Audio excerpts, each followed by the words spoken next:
오늘은 알파벳 요드에 해당하는 그런 부분입니다. 히브리 알파벳 22자에 따라서 8절씩 이렇게 배열되어서 176절로 되어 있는 이 119편 중에 오늘 요드라는 그러한 알파벳에 따라서 오늘 말씀을 이 8절이 전부 다 요드로 시작하는 그런 말씀입니다. 오늘은 특별히 여상이 계속 나오는 것이 주의 말씀이 어떻다, 또 종의 형편이 어떻다, 그리고 기도. 크게 보면 이 시편 전체가 그런 구조거든요. 주님이 어떠하시고 주의 말씀이 어떠하시고 또 종의 어떠함. 시편이기 때문에 아무래도 시편 기자의 어떠함을 토설하는 그런 부분이 꼭 있어요. 그래서 우리가 로마서나 이런 데 사도 바울의 형편 이게 나오진 않거든요. 그러나 시편에는 항상 시편 기자가 누구냐 해서 그가 이제 하나님께 또 연단 고난을 당하기도 하고 또 하나님의 큰 은혜를 입기도 하고, 그리고 꼭 시편의 중요한 부분은 이 기도라는 것이죠. 그래서 우리가 계속 이 119편에 올 동안 나눠보지만은 우리가 이제 그러니까 20편만 가지고 다 거의 한 130주, 120주 이상 이제 하고 있네요. 그러니까 계속 이 기도에 그런 말씀이 있다. 그래서 기본적으로 기도의 어조로 읽어야 된다. 그래서 종이 주의 말씀을 다 지켜 행하여 싸우니, 이런 말은 로마서에서는 볼 수 없는 말이다 이 말이에요. 로마서에서는 오라 나는 공고한 자로다 하는 거지, 종이 주의 말씀을 다 지켜 행한다. 그거는 로마서에 나온다면 우리 완전주의가 없는데 교만한 말이죠.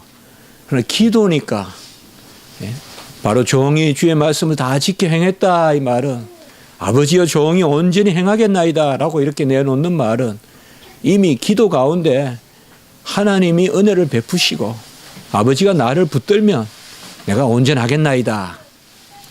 그래서 시편에도 보면 적들도 나오고 이런 부분들이 기본적으로 이 기도문이니까 그런 어조가 있다. 그래서 우리가 시편의 그러한 표현법을 잘 기억해야 됩니다. 그리고 기도 가운데 보통 보면 많은 경우에 우리가 시편 중에 보면서 꼭 서원의 부분이 이미 있더라는 거죠. 그러니까 기도하고 이미 된 줄 알고 그 미래형을 현재로 아예 인정하는 그런 것들이 시편에 많이 나와 있습니다. 그래서 여호와의 어떠하심과 여호와가 이 기도를 듣고 행하실 바가 이미 연결되어서 나타나는, 그래서 기도는 기도되 서원의 기도다. 서원이라는 것은 내가 무엇을 조건을 이행하면 하나님이 행하겠다 그게 아니죠. 서원이라는 말은 하나님이 미래의 것을 이미 한 것으로 여기고 감사하는 기도가 서원 기도예요.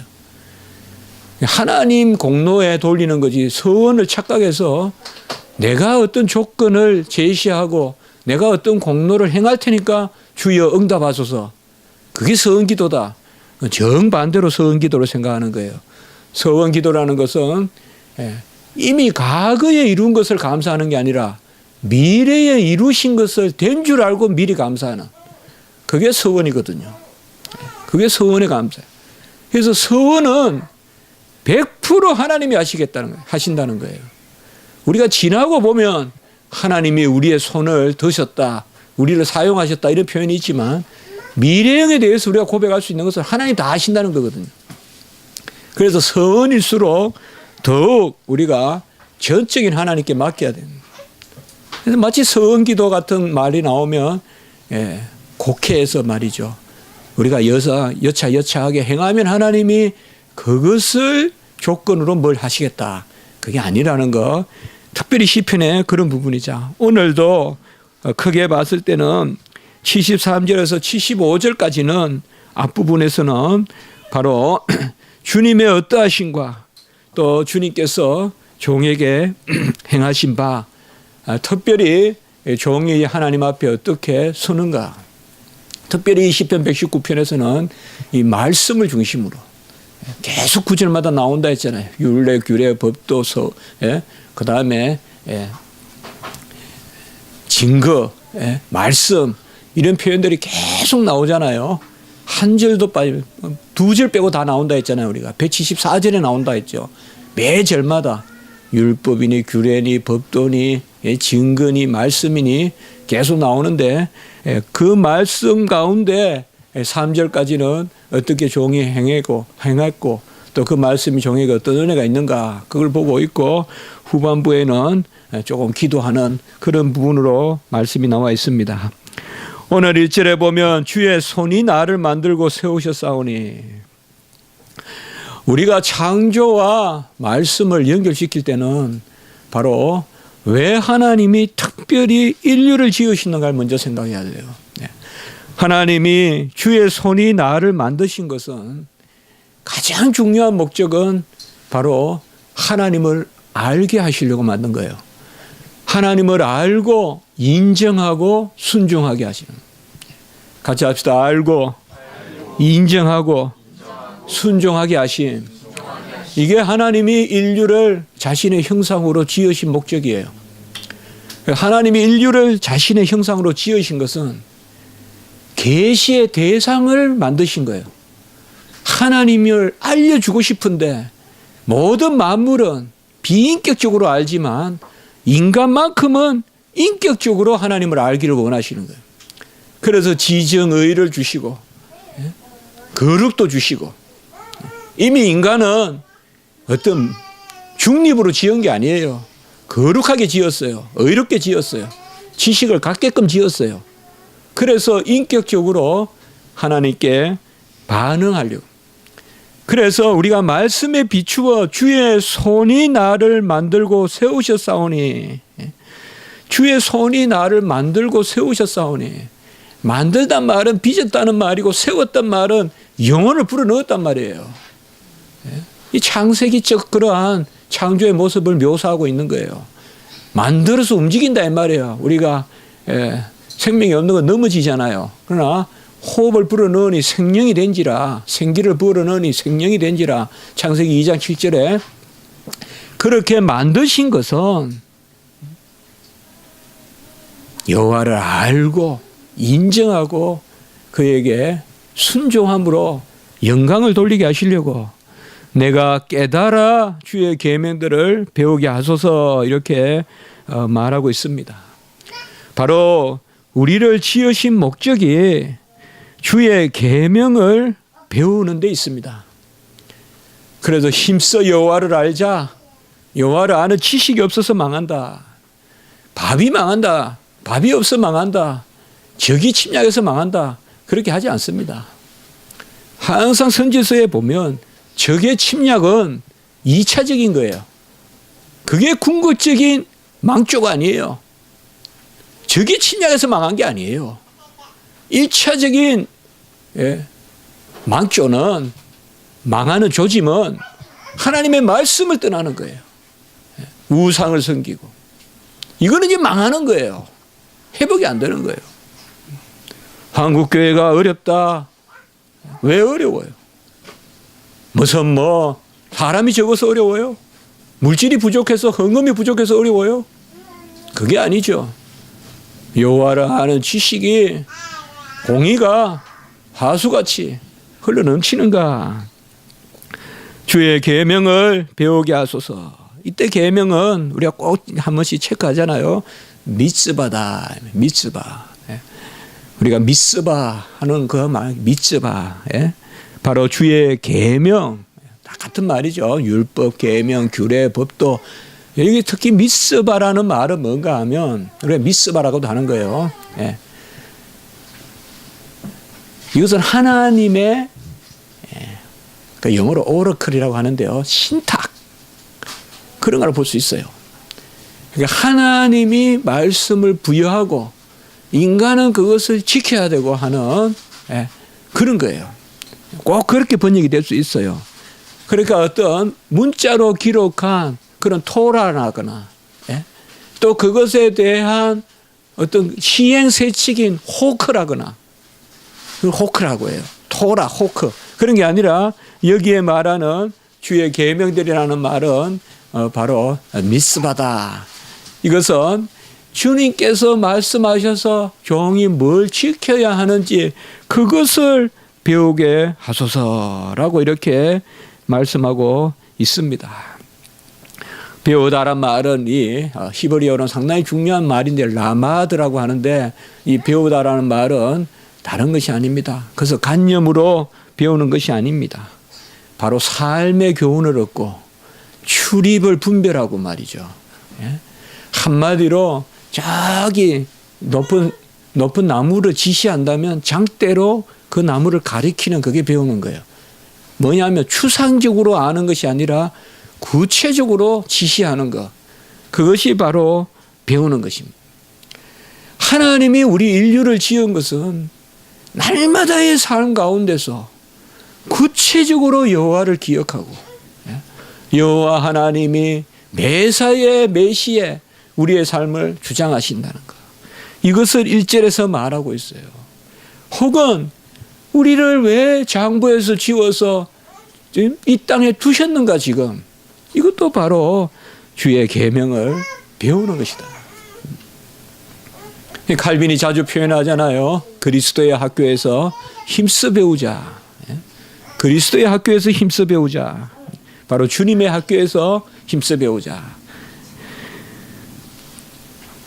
그리고 2절에 보면 바로 이러한 이 배움의 자세, 주님이 나를 지으신 그 가운데서 특별히 주의 말씀을 바라는 까닭이다 라고 이렇게 말하고 있습니다. 주님께서 우리에게 세우신 최고 귀한 그런 자리가 바로 주님의 말씀을 받는 자리입니다. 어제 제가 음악회를 갔는데 이제 브람스의 독일 레퀴엠, 독일 장송곡. 근데 마치 또 어제 아침에 어제 오후에 우리 최옥재 집사님 동생분이 소천했어요. 꼭 일주일 전에 가서 예배를 드리고 저하고 손도 잡고 나이가 저하고 동갑이라 손에 힘이 있더라고요. 그래서 참 많은 생각을 해봤어요. 근데 어제 집에서 이제 거기에 예술의 전당에 가서 음악을 들으면서 계속 보니까 그게 이제 브람스가 어머니 돌아가시고 10년 동안 작곡을 한 거예요. 그래서 내적으로 치밀어 오르는 분노.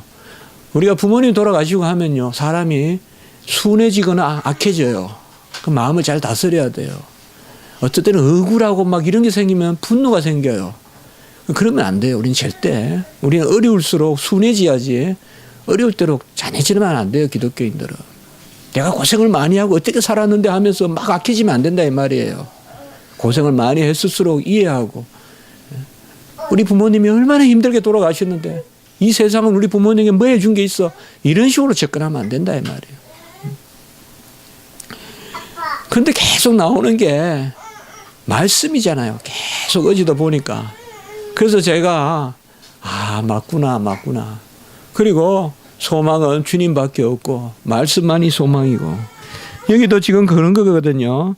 주의 말씀, 이 따바르, 야훼, 따바르, 아도나이 바로 주님의 말씀을 바라고 그것을 경외하는 자들을 기뻐한다라고 이렇게 말하고 있습니다. 여기에서 주를 경외하는 자, 그리고 이제 뒷부분에 가보면 78절에는 이 반대말로 쓰는 것이 교만한 자거든요.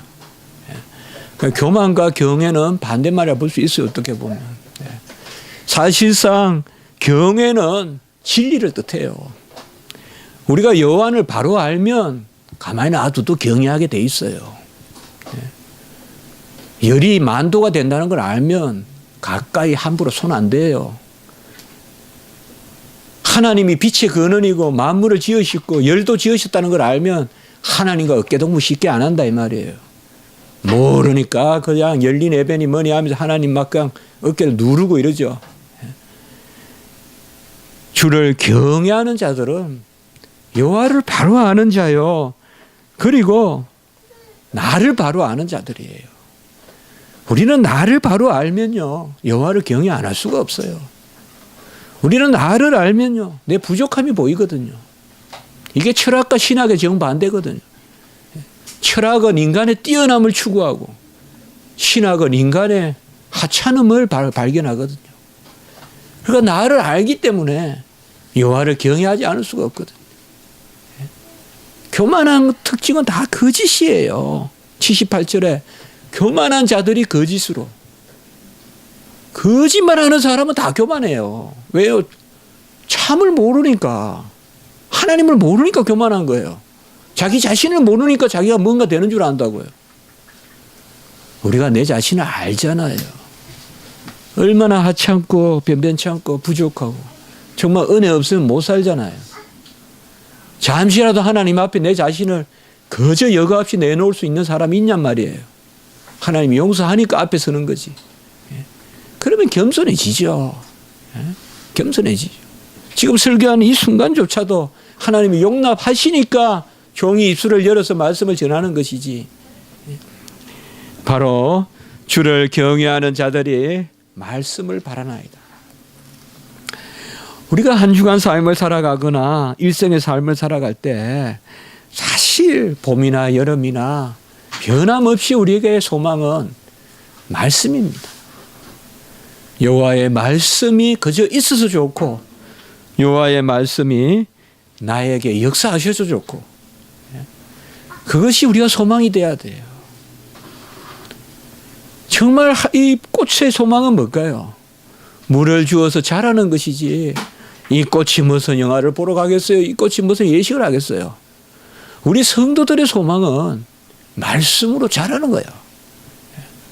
그게 즐거워야 돼요. 그게 그냥 책상머리에 앉아 있어도 웃음이 나와야 돼요. 괜히 기대가 되는 거예요. 하나님, 종이 60살 때는 어떻게 될까요? 종이 70살 때는 어떻게 될까요? 그때는 종이 얼마나 더 마음이 넓어져 있을까요? 그 자기 가꾸는 게 소망이 돼야지. 치렁치렁 무슨 소유만 많은 것보다. 바로 그겁니다. 우리를 빚으신 것은 주님의 말씀 가운데 배워서 그 배움 가운데 아까 인정하고 순종하고 그 가운데서 여호와의 말씀을 우리는 바라는 것입니다. 여러분, 아무것도 없고 주의 말씀만 붙드는 어떤 유배간 밤모섬에 그 두루마리 말씀을 먹듯이 그게 성도의 삶이 되어야 될 줄 믿습니다. 아무것도 없는 그런 사회 고도에 가 있더라도 그곳에 가 있더라도 말씀을 붙들고 나 자신을 가꾸는 그런 마음에 그게 있어야 돼요. 그래야 우리가 어떤 형편에 처하든 서로 그것이 죽음이라도 우리가 하나님 앞에서 소망 가운데 바라고 말이죠. 오늘 75절에 보면 특별히 내가 알거니와 주의 심판은 어려우시고 주께서 나를 괴롭게 하심은 성실하심 때문이다. 이러한 지경은 결코 말씀 없이는 안 됩니다. 우리가 말씀에 젖어서 말씀의 소망 가운데 살지 않고는 결코 이런 고백이 나오지 않아요. 주께서 괴롭게 하심은 성실하심이고 주님께서 신실하심으로, 여기 성실하심은 에무나라고 하는데 히브리어로 자주 나오는 말이에요. 주의 성실하심, 이 신실하심을 뜻해요. 주님께서 신실하심으로 바로 나를 괴롭게 한다 말은 뭐예요? 말씀으로 나를 깨닫게 하시고 그 말씀 가운데 연단도 두시지만은 주의 심판은 어려우시고, 자, 이런 것이 시편의 어조란 말이에요. 시편의 어조예요. 우리가 로마서나 갈라디아서나 이렇다면 주의 심판 앞에 아무도 설 자 없고 그런 정도의 우리가 진술밖에 안 쓰지만 이 기도란 말이야. 지금 주여 종이 부족합니다. 주님 판단자시죠. 심판. 예?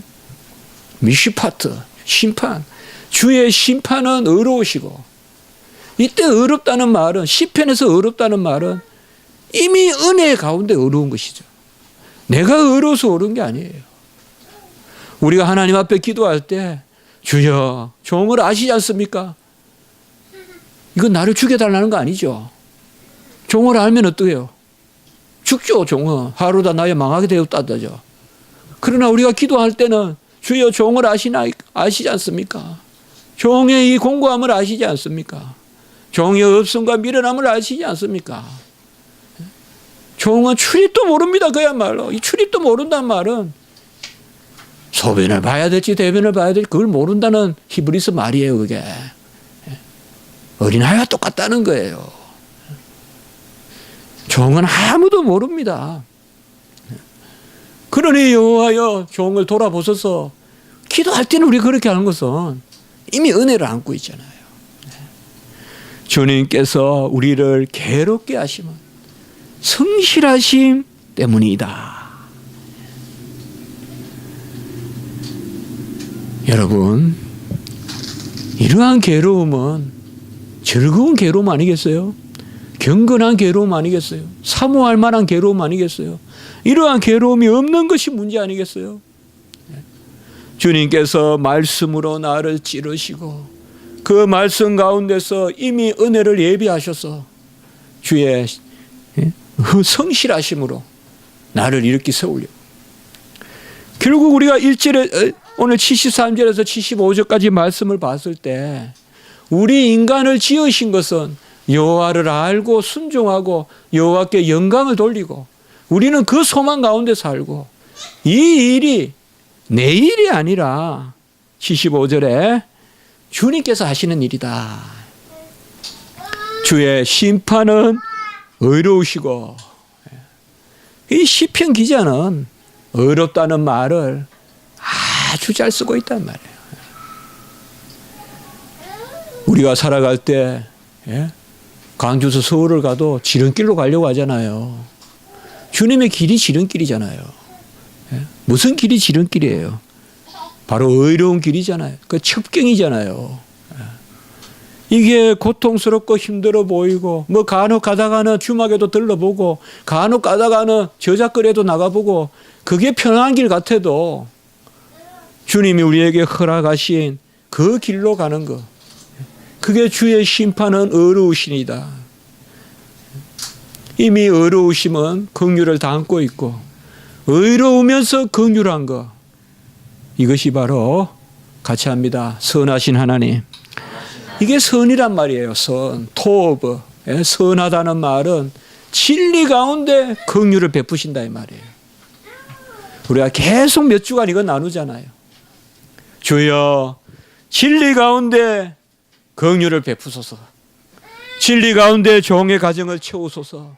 진리 가운데 연약한 것을 회복시키고 진리 가운데 병도 낫게 하시고 진리 가운데 소망 가운데 여호와의 행사를 이루게 하소서. 우린 그렇게 기도해야 돼요. 꼭 어떤 일의 결론이 내가 잘해야 된단 말이에요. 내가 천국의 상급을 누려야 된단 말이에요. 이 지상의 것이 아니라. 그게 바로 의로우실 것이다.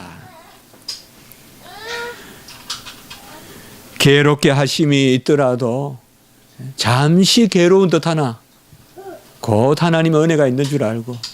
몰라요. 저 같은 경우는 가장 괴로운 것은 저의 부족함 때문에 괴롭거든요. 누가 저를 뭐 욕을 해서 괴로운 것보다 그거 안 괴로워요. 그거는 하루 한나절도 안 가요. 그때만 모면하면 돼요.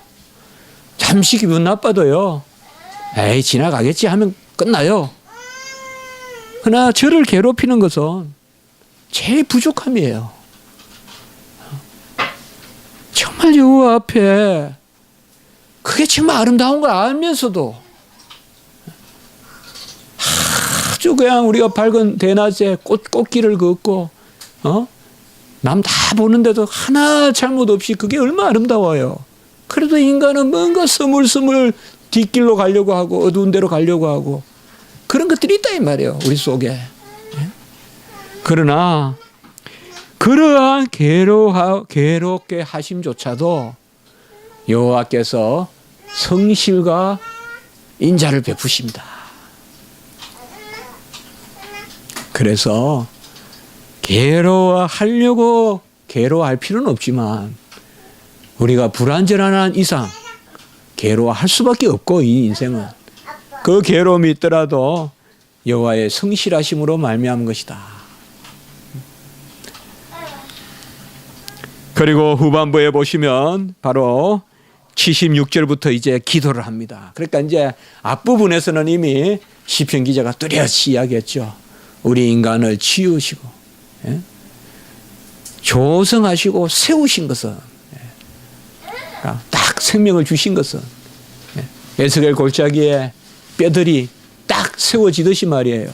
생기가 들어가니까 우리를 세운 것은 바로 우리가 말씀을 바라고 순종하고 여호와의 말씀에 소망을 가지세요. 여호와의 말씀 소망 갖고 여호와의 말씀 다 읽으세요. 우리 옛날 어머니들 같이 가서 한 줄 한 줄이라도 말씀 읽으세요. 너무 욕심 갖지 말고 주어지는 대로 말씀. 76절에 보세요. 주의 종에게 하신 말씀대로, 이게 또 다바르야. 주의 종에게 하신 말씀대로. 여기는 에므라라는 말을 썼거든요. 말씀은 꼭 두 단어가 나와요. 에므라라는 단어도 있고 다바르라는 말도 있고 거의 같다고 보면 돼요. 조금 다르지만은 이때 에브라라는 말은 우리가 이거 히브리어 꼭 이렇게 말씀을 해야 되는데 이게 시편 119편은 전부 이것 가지고 움직이는 거예요. 시가 이 단어 가지고. 그래서 제가 꼭 소개를 하는 거예요. 이렇게 이게 시편 119편이에요. 계속 율법을 말씀으로 했다가 율례로 했다가 증거로 했다가 법도로 했다가 계속 바꿔요. 또 말씀에도 또 우리나라는 그냥 말씀밖에 없지만 히브리어는 말씀이 크게는 금방 두 가지로 쓰이고, 증거도 우리나라는 한 단어밖에 없지만은 히브리어는 또 두 단어가 있고, 법도도 또 두 단어가 있고, 그러니까 우리보다 훨씬 이쪽 단어가 많아요. 원래 율법을 맡은 백성이잖아, 히브리 백성이. 그래서 이 단어가 많아요, 우리보다. 우리 그냥 말씀이잖아요. 근데 이들은 기록된 말씀, 또 선포하는 말씀, 그렇게 한다고요. 그러니까 여기는 주의 종에게 하신 말씀은 여기 아까 말씀해서 이머라라고 하고 에머라라고도 하거든요. 계속 나왔어요, 이거요. 그러니까 이 단어는 그야말로 구어로 하시는 거예요. 구어로. 다바르는 좀 더 쓴 말이고 기록된 말씀이라면 그러나 굳이 이걸 나눌 필요는 없어요. 자, 어쨌든 주의 종에게 하신 말씀대로 주의 인자하심이 위안이 되게 해달라라고 이렇게 이야기하고 있습니다. 여기에 보면 위안이 되게 해달라라는 말과 그 다음에 77절에 보면요, 긍휼히 여기심. 저는 사실 긍휼히 여기심을 가장 좋아하지 않습니까? 주님이 그냥 불쌍히 여긴다는 말 아니겠어요? 불쌍히 여기면 끝이잖아요. 그래서 제가 우리 성도님들 우리 자주 나누잖아요. 불쌍히 보이라, 하나님 앞에. 하나님 앞에 불쌍히 보이면 끝난다, 모든 일이. 사람한테 불쌍히 보일 필요 없다. 하나님이 불쌍히 보이면, 이스라엘 백성이 불쌍히 보이니까 10가지 그냥 재앙을 일으켜가지고 홍해를 가르시고 그냥 여리고 무너뜨리고 불쌍히 보이니까 해주시잖아요. 그러니까 여기 말이 지금 대꾸가 돼 있어요. 위안이라는 말은 나함이란 말이고요. 77절에 긍휼히 여기라는 말은 라함이란 말이에요. 이제 히브리에 보면 좀 나오는 단어들이에요. 근데 이 두 단어가 아주 절묘하게, 그래서 76절에는 주의 인자하심이, 주님의 그 헤세드가, 사랑이 나에게 위안이 되게 주시고, 그리고 바로 이어서 여기 나함이라고 했다가 바로 77절에는 주의 긍휼히 여기심. 긍휼히 여긴다는 말은요, 자궁의 태아를 품다라는 뜻이에요. 그래서 같이 합니다. 체휼. 한 몸으로 느끼는 것이란 뜻이에요. 이 단어가. 예. 이 단어는 꼭 우리가 중요한 단어예요. 라함이라 그래요. 이거를 라함. 예. 히브리어로. 예. 긍휼. 예. 그래서 주님이 위안이 되시고 주의 인자하심이 나에게 위안이 되시고 그 긍휼이 여기심으로 위안이라는 말은 평안이요 또 영생이요 주님께서 우리에게 주시는